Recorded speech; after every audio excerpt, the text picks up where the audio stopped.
지난번 설교 때 사울이 브레셋 군대가 쳐들어오게 됐을 때 그가 나서서 제사를 드리게 되었다고 한 말씀을 드렸습니다.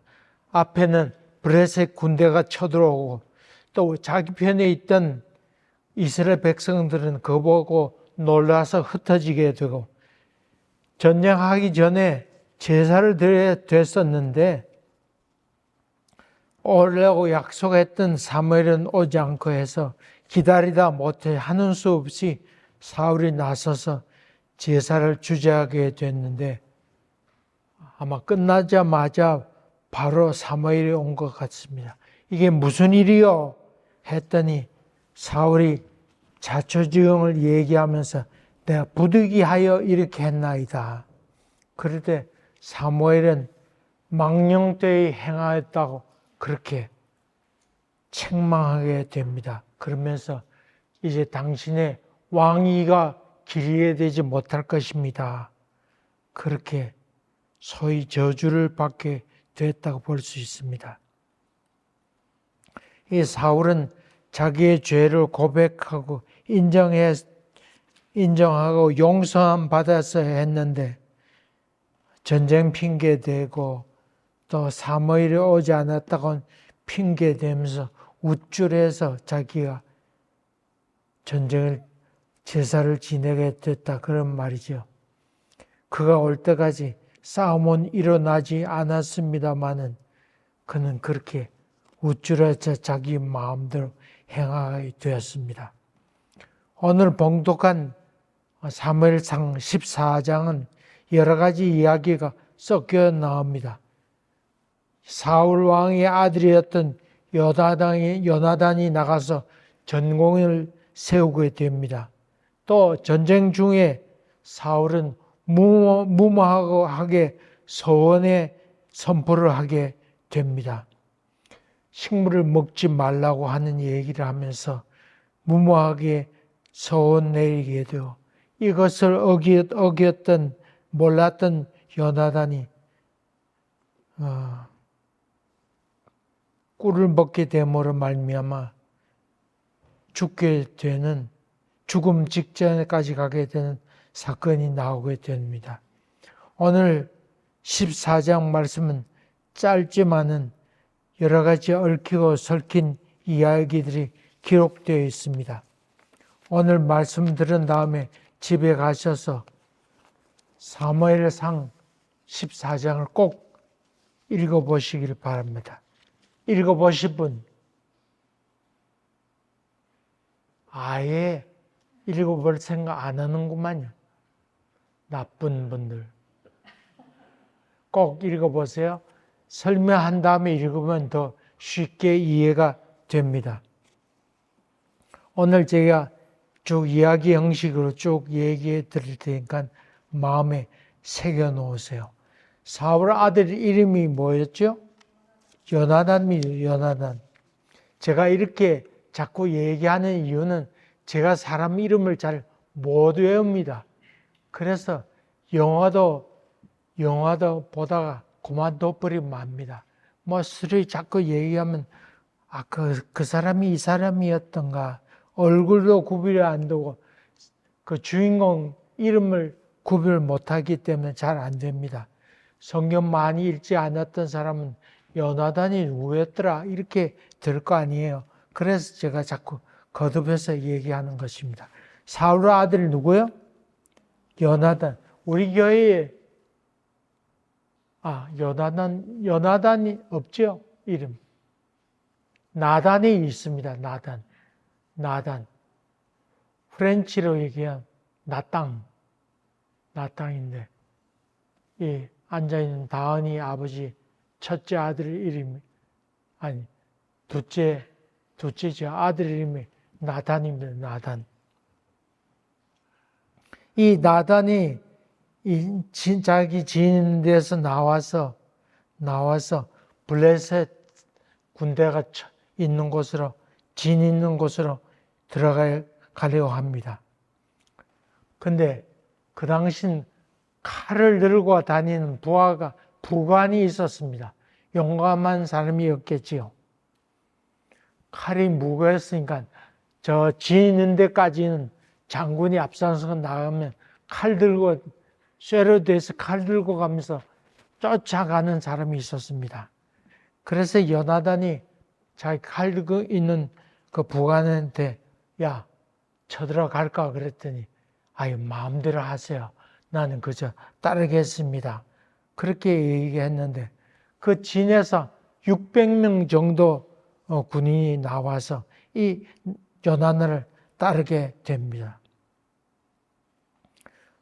돌격하러 들어가게 되는데 성경을 보니까 요나단이 자기 아버지에게 왕이었던 자기 아버지 사울에게 얘기하지 않고 그 장소로 올라가게 됩니다.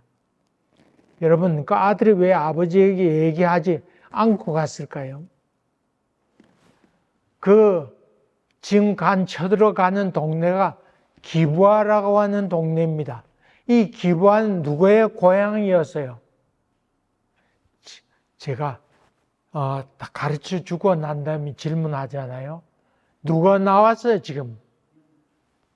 요나단하고 누구? 그 아버지 사울 나왔잖아요.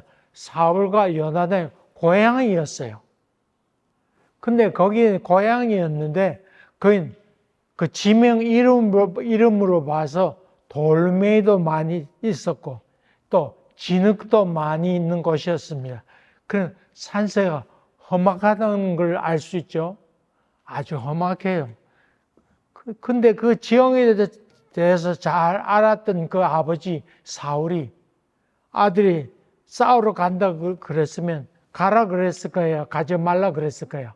야, 산세도 험하고 지형지밀이 어려운데 너 갔다 잘못하다 가다가 자빠진다. 그런 걱정해서 아버지가 만류했을 거 아니에요? 근데 젊었던 요나단은 아이고 그것쯤에 내가 이래서 젊습니다. 그러면서 뛰쳐나갔을 거 아니에요. 그런 장면을 여러분 생각해 보시면 왜 요나단이 자기 아버지에게 얘기하지 아니하고 진으로 나아갔는지 넉넉히 알 수 있겠죠.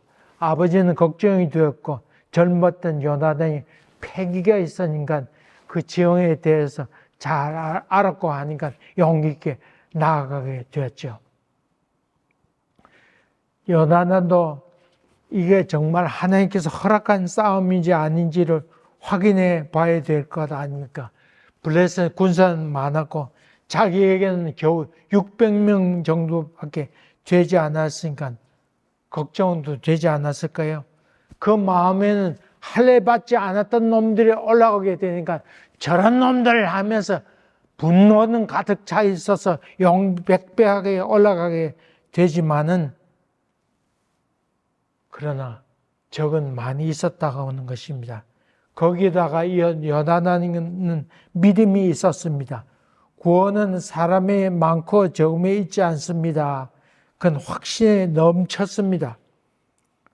그래서 같이 가고 있는 자기 부관에게 너도 따라가겠느냐 그렇게 물었더니 아유 가겠습니다. 보통 싸움하기 전에 제사장에게 이 전쟁 하나님께서 우리에게 붙이셨습니까? 그러면 에봇에 있는 이 보석으로 주머니 안에 넣었다가 빼가지고 하나님께서 허락했구나 안 했구나 하는 것을 하나님 뜻을 아는 방법이었는데 이때 요나단은 어떤 생각을 했냐면 일단 올라가자. 젊은 사람이 물어보고 올라가지 않잖아요. 행동부터 하잖아요. 올라가서 저 보초석에 있는 놈들이 우리 얼굴 조금 내밀으면 야, 너 이놈 올라와봐라. 이놈 새끼들 올라와. 그러면 하나님께서 우리를 붙인 줄 알고 쳐들어 올라가겠고 야, 꼼짝하지 마. 우리가 너 죽일 거야. 그러면 뛰쳐내려오면 하나님께서 우리에게 붙이지 않았다. 그렇게 하나님의 뜻으로 알고 일단 가보자. 그래서 가게 되었습니다. 한데 막상 올라갔더니 거기 있는 블레셋 사람이 자기를 보고 한번 올라와 봐라. 아마 올 테면 와봐라 그렇게 비웃었겠죠. 이 아이 이놈들 올 테면 와봐라 그렇게 비웃었겠습니다. 그래서 하나님 뜻으로 알고 쳐들어 올라가게 됩니다. 근데 성경에 보니까 요나단이 유도를 했는지 나와 태권도를 했는지 모르지만 요나단이 앞장서서 적군을 잡아뜨리면 그 뒤에 따르는 그 부관인 칼 들고 있다가 쿡쿡 쑤셔서 죽였다. 그렇게 기록되어 있어요. 아마 유도를 좀 했지 싶어요. 그러니까 어느 날 잡아뜨리면 뒤따르는 그 부관인 칼로 찔러 죽였단 말이죠. 그래서 수명을 잡아뜨렸습니다. 근데 성경을 보니까 그 후에 진동이 일어났다. 아마 지진이 꽝꽝 일어났던 것 같습니다. 그리고는 그 진영에 혼란이 일어나게 됐는데 브레셋 진영 안에서 서로 싸우고 칼로 치고 난리가 나게 되었습니다. 이 어떻게 됐을까요? 그 블레셋 군인 진중에 혼란이 일어나게 됐는데 그 블레셋 사람들이 기브아 땅에 점령에 들어왔잖아요. 그러니까 거기 있는 사람들 잡아다가 야 전투에 참여하라. 그렇게 해서 강제징용해가지고는 쳐들어오지 않았을까 그렇게 추측합니다. 또 이미 브레스 땅에 거주하던 그 히브리 사람들이 있었는데 그 사람들에게 끌고 나와서 싸움을 붙이게 됐는데 이 요나단이 쳐들어가게 되니까 이때다 싶어가지고 그 사람들이 칼을 돌려서 브레스 사람 찔러 죽이게 되지 않았을까. 또 성경에 보니까 거기 숨어있던 그 이스라엘 사람들이 뛰쳐나와서 싸움을 하게 됨으로 말미암아 합세해서 이 블레셋 사람들이 많이 죽게 되었습니다.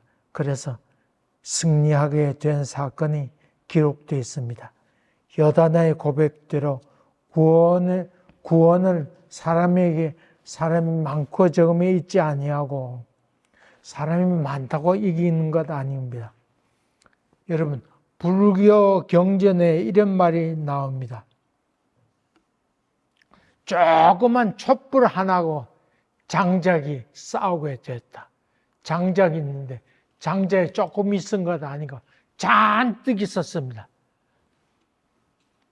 서로 싸움 붙었는데 누가 이겼을까요? 누가? 장작이 이겼을까요? 촛불, 조금만 불이 이겼을까요? 촛불이 이기지요. 조그만 불꽃이 이겼다 그 말이죠. 근데 주변에서 장작이 얘기하기 야, 너 조그만 불꽃 빨리 포기해라. 그만둬라. 그래도 이 불꽃은 끄떡없다. 쓸데없는 소리 하죠. 끄떡없다. 그러면서 싸움 붙었는데 이 불꽃 조그만 불꽃이 결국 그 큰 장작을 다 태우고 잿더미로 만들었다고 얘기해요. 불경이 나옵니다. 여러분 진리가 이깁니다. 정직이 이깁니다. 불의를 이깁니다. 하나님의 능력이 어떤 인간의 세력보다 넉넉히 이기고도 남습니다. 여러분 믿습니까? 하나님의 역사도 마찬가지입니다. 하나님께서 승리를 주시면 허락하시면 우리는 넉넉히 이깁니다. 여러분 우리가 다윗에 대해서 용기 있었던 사람이지 어린 다윗에 대해서 얘기하면서 그 사람 용기 있는 사람이라고 얘기하지만 사실 다윗은 용기 있던 사람이라고 얘기하는 것 아니고 다윗은 믿음의 사람이었다 그 말이죠. 사무엘이 다윗에 가서 왕위를 기름 부어서 네가 왕이 될 것이라 얘기해 주잖아요. 이 다윗은 그걸 턱 믿었습니다. 그래서 골리앗 덩치 이런 사람이 왔지만은 끄떡없이 전 내가 죽일 거라고 나서게 됩니다. 왜? 저는 쳐 죽이기 전까지 내가 왕이 되기 전까지는 나 안 죽는다. 사무엘 하나님의 사람이 이미 기름 부었기 때문에 그 사실을 믿었습니다. 나 안 죽는다. 나 죽었다 깨어나도 안 죽는다. 그런 믿음이 그 마음 가운데 있었다. 그 말이죠. 여러분, 이런 믿음을 간직하시는 여러분 되시기를 간절히 바랍니다. 내가 죽어도 그래서 내가 죽어도 이것만큼은 하지 않고는 못 죽는다. 못 죽는다. 그 리빙스턴이 한 말이죠. 사명이 있는 사람은 죽지 않는다. 다 이룰 때까지는 죽지 않는다. 내가 이거 다 끝낼 때까지는 못 죽는다. 그런 말이죠. 못 죽는다. 나 안 죽는다. 그런 믿음이 있어야 됩니다. 이 사명 감당하기 전까지는 내가 죽지 않으리라. 이런 믿음이 있어야 된다는 말이죠. 이런 중에 요단 아버지가 사울이 이런 명령을 내립니다. 누구든지 저녁 때까지 식물을 먹는 자는 저주를 받을지어다. 그렇게 선포합니다. 지금 막 싸우고 쳐들어가고 칼싸움하고 있는데 적이 패배해서 도망갈 거 아니에요. 이때를 이용해서 잡으러 가면 되는데 먹을 것 먹지 못하고 있었으니까 얼마나 힘들었을까요? 여러분, 전쟁하면서 제일 사람이 많이 죽을 때가 언제냐면 후퇴 명령을 내렸을 때, 공격 앞으로 했다가 후퇴, 작전도 후퇴할 때 대부분 막 이리저리 뛰다가 그때 뒤돌아오는 군사에 의해서 죽는 경우 대부분입니다. 그래, 이때 이용해 쳐들어가야 되는데 피곤한 상황이었습니다. 이 사울은 왜 그런 선포를 했을까요? 식물을 먹는 자는 저주를 받을지어다. 저녁 때까지 안 된다. 아마 그 마음 가운데는 승리는 하고 있었지만은 자기 마음에 차지 않았던 것 같습니다.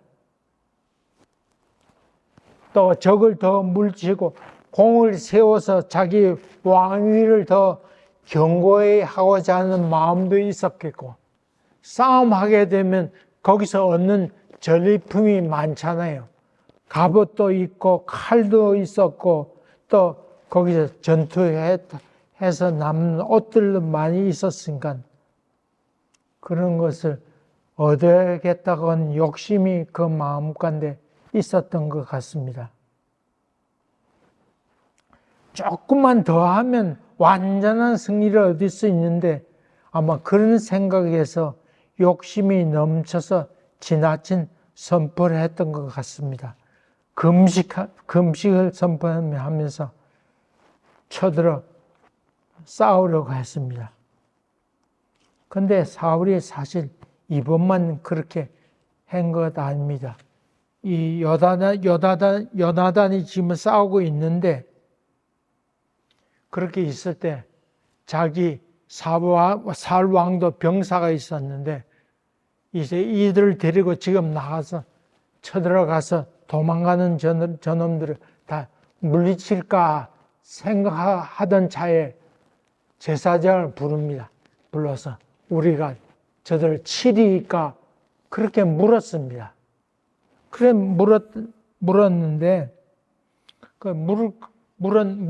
그래 제사장에게 빨리 성경은 법궤를 가져오라 그랬는데 여러 가지 번역서를 보건대 제사장의 에봇, 옷을 갖고 오라. 하나님의 뜻을 묻는 에봇을 갖고 오라. 그랬던 것 같습니다. 그래서 제사장에 가서 에봇을 입고 와서 헐레봇도 왔는데 지금 싸움을 하고 있는데 이스라엘 병사들이 이기고 있으니까 네 손을 거두라. 손을 거두라는 말은 하나님의 뜻을 묻지 말고 가만히 있어라. 그런 말이죠. 놔두라. 그래 하는 뜻을 묻는 일이 취소하게 됩니다. 이 사울은 위기가 오면 하나님의 뜻을 찾고 사정이 나아지면 자기 뜻대로 행한 그런 사람이었습니다. 상황이 좋아지면 자기 마음대로 행하고 어려우면 소원 기도를 하고 함부로 금식을 선포하는 소위 자기 식대로 하는 그런 사람이었습니다. 이 맹세는 이스라엘 백성을 생각한 것도 아니었고 또 하나님께 물어본 것도 아닌 무모한 그런 맹세였습니다. 이 일로 인해서 백성들이 피곤해졌습니다.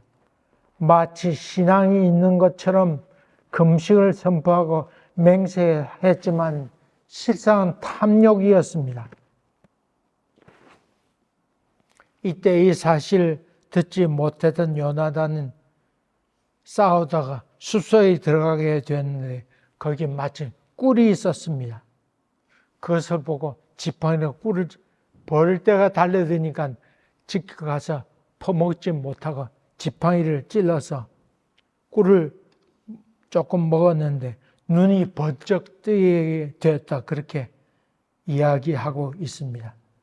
배고팠다가 꿀 먹으니까 눈이 번쩍 뜨겠죠. 군대에 전투 식량이 있는데 전투 식량 가운데 엿이 있습니다. 엿이 나옵니다.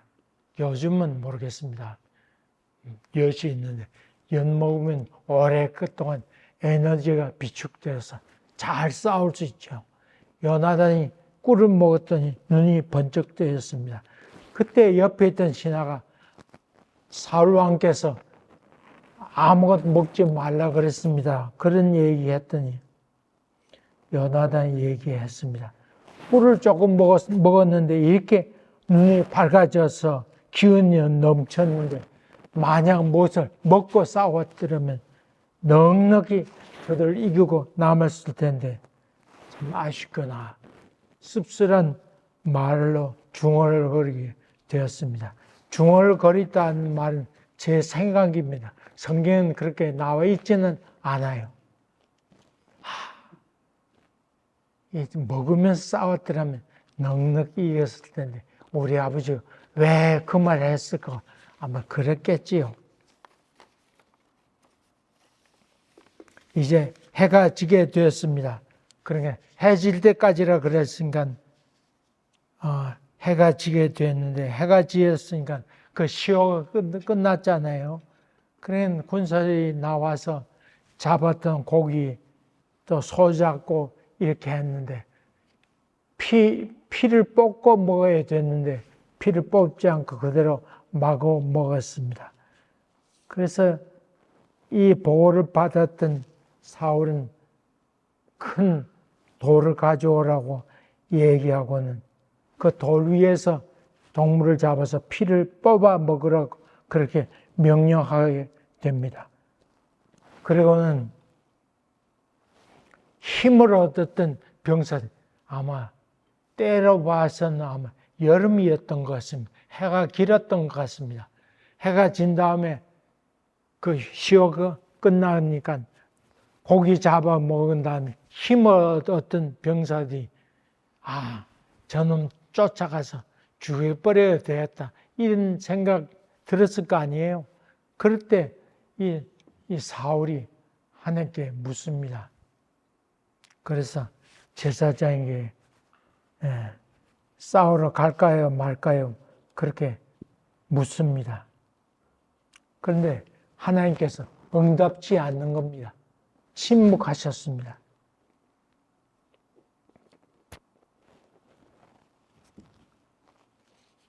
하나님께서 침묵하시려 이 사울은 뭐가 문제인가 생각했겠죠. 그래서 이 사울은 다시 한번 얘기합니다. 만약 이렇게 잘못한 사람이 있으면 요나단이라 할지라도 죽음을 면치 못할 것이라, 용납 안 할 것이라 그렇게 다시 선포하게 됩니다. 근데 그래서 그 누가 잘못했나 제비를 뽑게 되었는데 이 요나단이 덜컥 거리게 되었습니다. 누구일지라도 용납 않겠다고 그렇게 큰 소리 빵빵 선포했는데 요나단이 덜컥 걸리니까 백성들이 잠잠했을 거 아니에요. 지금까지 열심히 싸워서 승리했는데 이 요나단이 죽다니 이게 어떻게 되었는가. 그런데 이 요나단이 나와서 이렇게 얘기합니다. 요나단이 내가 꿀을 먹게 되었습니다. 내가 설사 모르고 했지만은 내가 죽을 수밖에 없나이다.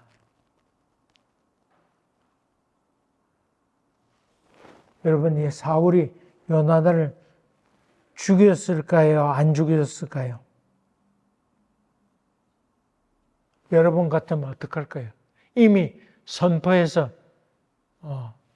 누구든지 저주를 받을 것이라, 죽을 것이라 얘기했는데 특 자기 아들이 있었습니다. 여러분이 잘 아는 전쟁터에 갔다가 날 제일 먼저 맞이한 것이 있으면 누구든지 재물을 바치겠다 했던 사람이 있죠. 누구? 사사. 누구? 옷을 입다 마른 사람. 누구? 입다.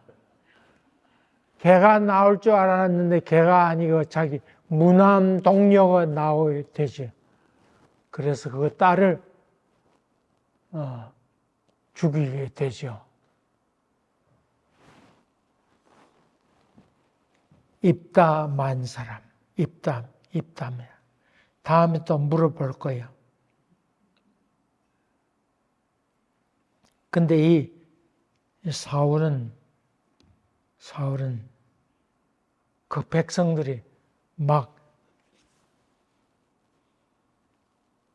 반대하게 됩니다. 죽을 수 없습니다. 지금까지 요나단이 하나님과 동사하였다. 함께 일했다 그 말이죠. 어째 죽일 수 있습니까? 온 백성들이 촛불 시위를 했던가 살려내게 됩니다. 아무리 왕이 명령했다 하지만은 하나님의 명령보다는 하나님과 동행한 일이 더 귀한 일이 아니겠습니까? 그래서 하나님과 동행한 것이니까 죽일 수 없나이다. 이렇게 해서 요나단이 살아나게 됩니다. 오늘 말씀은 여기서 끝나는 게 아니고 지난번에 했던 설교와 조금 결부시켜서 말씀드리려고 합니다. 여러분, 오늘 두 유형의 사람을 만나게 됩니다. 지난번 설교 때 사울은 부득이 행하였다 했습니다. 이게 무슨 일이요? 했을 때 사무엘이 찾아왔을 때 사무엘이 모르고 왔을까요? 알고 왔을까요? 사울의 이 잘못을 알고 왔을까요? 모르고 왔을까요? 사무엘이. 하나님의 사람이었던 이 사무엘은 이 사울의 죄를 다 알고 있었습니다. 그렇다고 하면 이 사울이 했어야 되는 행동은 무엇이었냐면 내가 하나님께 잘못했습니다. 하나님 앞에 자기 죄를 내놓고 내가 정말 잘못했습니다. 내가 죄인입니다. 용서해 주세요. 그렇게 말했어야 됐는데 이 사울은 하나님을 우습게 알고 구차한 변명을 내려놓게 됩니다. 그리고 거기서 빠져나가게 되죠.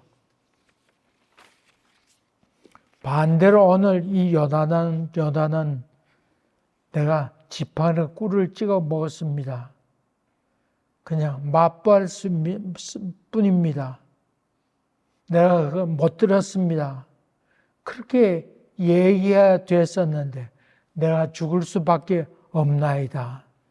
자기의 잘못을 그냥 인정하고 받아들이게 됩니다. 그가 자기 아버지에게 말해서 될 것은 내가 듣지 못해서 그랬으니까 이해해 주세요. 그렇게 적극적으로 해명해야 됐는데 그는 그 앞에서 내가 죽을 수밖에 없나이다. 그렇게 고백하게 됩니다. 사울은 용서를 구해야 됐고 요나단은 양해를 구해야 됐습니다. 여러분, 사도 바울이 있었는데 사도 바울이 스데반 죽이는 일에 가담하게 됐잖아요. 그때 사도 바울은 내가 잘못했습니다. 그렇게 고백했습니까? 아니면 변명하게 됩니까? 사도 바울은 뭐라고 변명하냐면 내가 몰라서 그랬습니다. 그렇게 하나님께서 변명합니다. 사도 바울은. 다시 말하면 사도 바울은 복음이 우리를 얼만큼 변명케 하느냐 그렇게 얘기하고 있습니다. 복음이라고 하는 것은 예수 그리스도께서 천국에 갔을 때, 천국에 들어섰을 때, 우리 죄를 다 낱낱이 고해야 될 때, 하나님께서 예수님께서 우리를 대신하여 변명해 주시겠다. 그런 말씀이지요. 그런 점에서 본다고 하면 이 요나단은 변명을 했어야 됐습니다만 그런 변명을 하지 못하고 있습니다. 우리는 종종 죄를 짓지 않았음에도 불구하고 죄책감에 괴로워하고 힘들어할 때가 많이 있습니다. 또 죄에 대해서 용서를 구해야 할 때가 많이 있는데 우리는 뻔뻔스럽게도 고집 부리고 변명해야 되면서 넘어갈 때가 많이 있습니다. 성경의 로마서에 보니까 고집과 회개치 않는 마음이라고 그렇게 기록되어 있습니다. 고집과 회개치 않는 마음이 우리 가운데 딱 자리 잡고 있어서 끝까지 고집 부리면서 내가 그래 잘못했던 것이 없다고 그렇게 얘기한단 말이죠. C.S. 루이스는 이 용서와 양해를 잘 구분 못 짓고 산다. 그렇게 혼란스럽게 살아간다. 그렇게 얘기하고 있습니다. 이 죄를 지으면 그 죄짐 무거워서 자꾸 남 탓하거나 핑계를 대기 쉽습니다. 심지어 불교에서는 전생까지 들먹이면서 죄를 전생을 전가하지요. 왜냐하면 죄지금 무겁기 때문에 짐지기 어렵습니다. 옛날이나 지금이나 마찬가지입니다. 그래서 구차한 변명을 넣거나 아니면 부득불하여 내가 죄를 지었다고 도망갈 때가 많이 있습니다. 하나님 앞에 자초지종을 얘기하면서 하나님의 은총을 기다리는 것 참 필요한 일입니다. 내가 양해를 구해야 될 문제인지 용서를 구해야 될 문제인지 잘 모를 때가 많이 있는 것이 우리의 문제입니다. 우리는 영적으로 지혜롭지 못해서 그 구별을 하지 못하고 죄책감에 사로잡혀 살 때가 많이 있고 또 뻔뻔스럽게 고집부리며 살 때가 또 구차한 변명으로 살아갈 때가 많이 있습니다. 그럴 때마다 여러분 주님 앞에 그대로 내놓으면서 주님 내가 잘 모르겠습니다. 주님께서 우리에게 지혜를 주시옵소서. 그렇게 내어놓고 하나님의 은총을 기다리게 될 때 하나님께서 우리에게 지혜를 주셔서 깨닫게 하신다. 그런 말씀입니다. 그러므로 모지리처럼 그냥 뻔뻔스럽게 있지 말고 주님 앞에 그대로 솔직하게 내어놓고 주님의 도우심에 호소하게 되길 간절히 바랍니다. 그렇게 될 때에 이 요나단처럼 기다리는 동안 백성들이 나서서 변명해 주게 되고 동사하였으니 죽일 수 없다고 변론해 주는 역사를 경험하게 됩니다. 우리 교우 여러분, 이거 사소한 것까지 솔직하고 정직하게 우리 주님께 다 아뢰음으로 말미암아 하나님께로부터 용서함 얻고 새로운 힘을 공급받는 여러분 되시기를 주의 이름으로 간절히 기원합니다. 기도하겠습니다. 주님, 우리 부족하고 연약하오니 우리에게 솔직하게 주님께 나갈 수 있는 용기와 믿음을 더하여 주시옵소서. 예수 이름으로 기도하옵나이다. 아멘.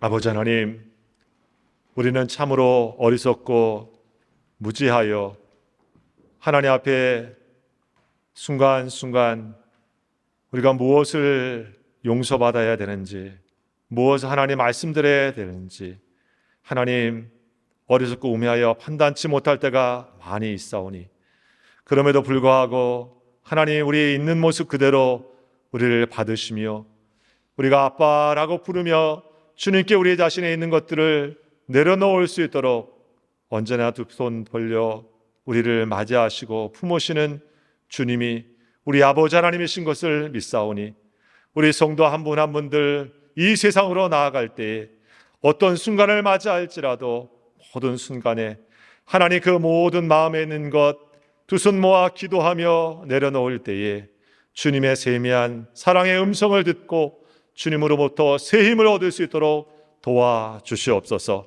이제는 우리 주 예수 그리스도의 은혜와 우리 아버지 하나님의 무한하신 사랑하심과 성령님의 역사하시고 교통하시며 충만케 하시는 귀한 은혜가 주님을 믿고 세상으로 나아가는 모든 성도들 머리 위에, 저들의 가정 위에, 그리고 피로 차신 몸된 교회 위에 지금부터 영원토록 함께 하옵시기를 간절히 축원하옵나이다. 아멘.